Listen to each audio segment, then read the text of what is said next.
everyone. We are the BS Hospitality Management from Philippine College of Science and Technology. The program for this laboratory, which is the bread and pastry, and to our beloved instructor, Sir Jeffrey M. Tamayo. I am Mary Joyce Labarias Pabunan. I'm Stephanie Mendoza Giling. I'm Ariel C. Fernandez. Shaimay Rictao Reyes. Team River Burns Arias. Learn and enjoy the whole process of this laboratory, which is Humberger. Thank you and God bless.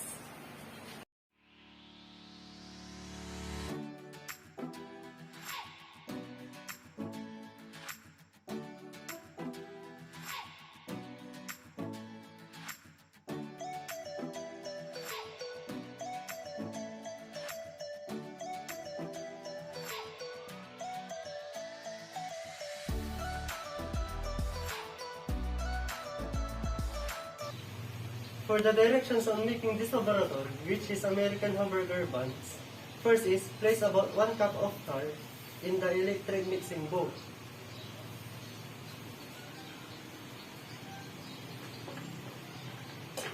Before we add the milk and yeast, make sure that the milk has microwave around 105 degrees so that the yeast is dissolved and the ingredients begins to combine.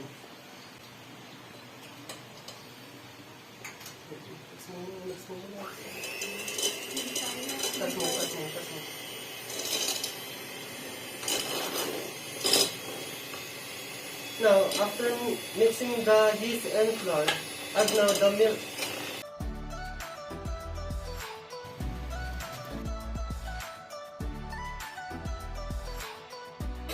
Mix it around 30 seconds so that the ingredients we add begin to combine.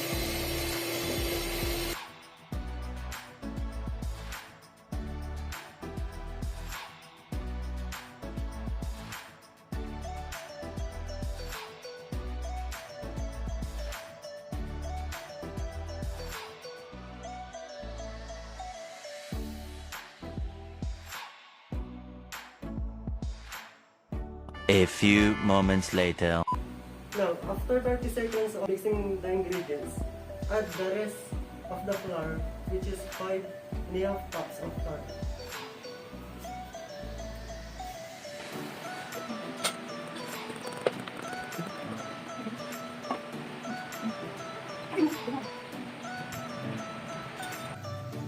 Also, add the sugar, salt, dough conditioner, melted butter, and egg.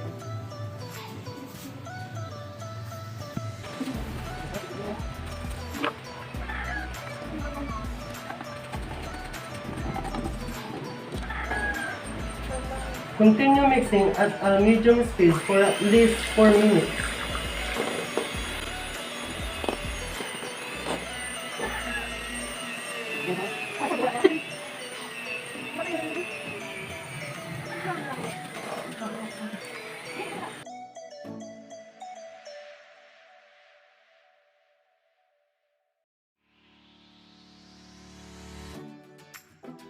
It is important that the dough be mixed for at least 4 minutes to develop the gluten.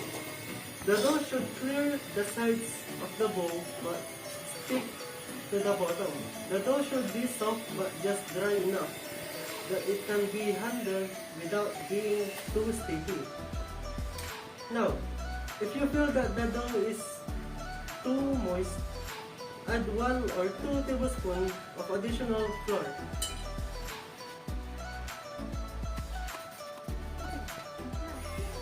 Before we add 2 tablespoons of flour, mix until the flour combines in the dough.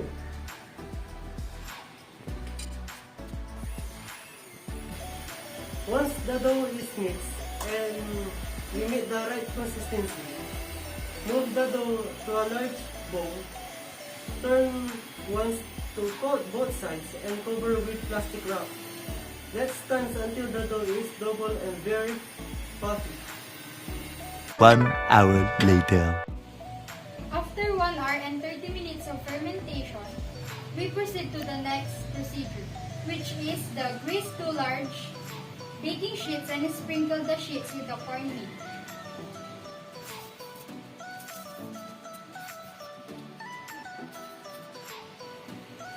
dough has risen, deflate it and divide the dough into 18 equal pieces with a sharp knife.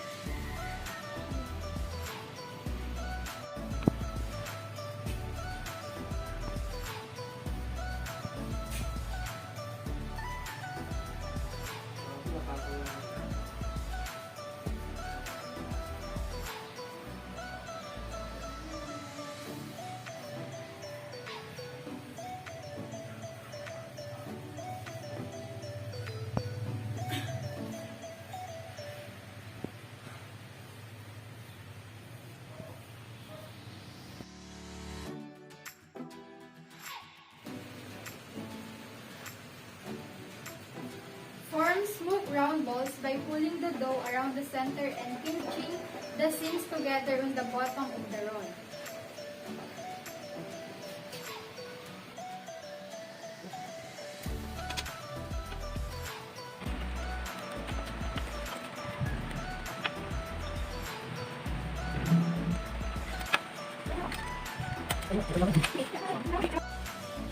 Place them on the grease sheet, allowing room for them to expand.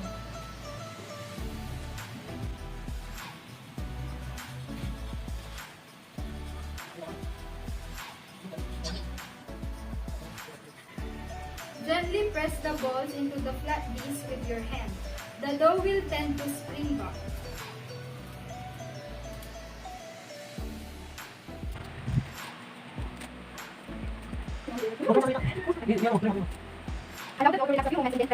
Allow the dough to relax a few moments and then press again.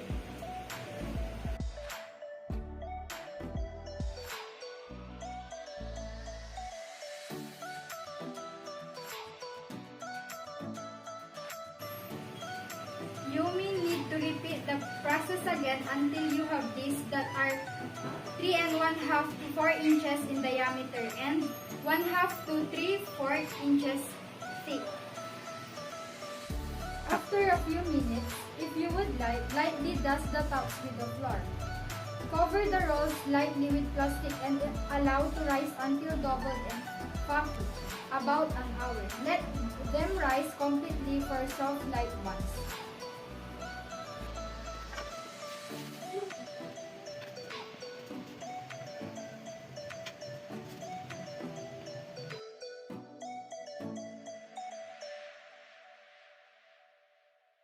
One hour later.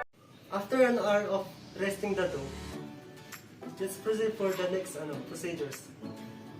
If you prefer, you can top your rolls with sesame seeds or poppy seeds. To do so, instead of dusting the tops with flour, mix 1 egg with 1 tablespoon of water.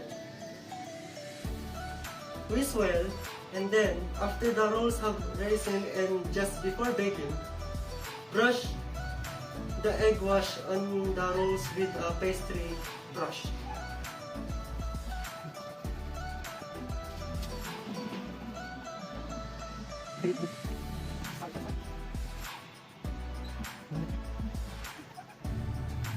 After brushing the dough, sprinkle the seeds onto the top of the rolls.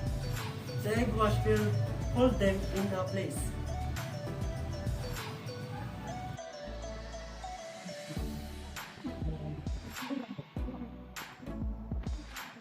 Place the dough in the oven and cook around 15 minutes.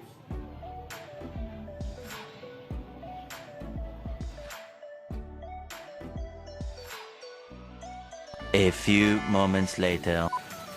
After 15 minutes of baking, turn off the oven and remove the freshly baked American Humberger buns.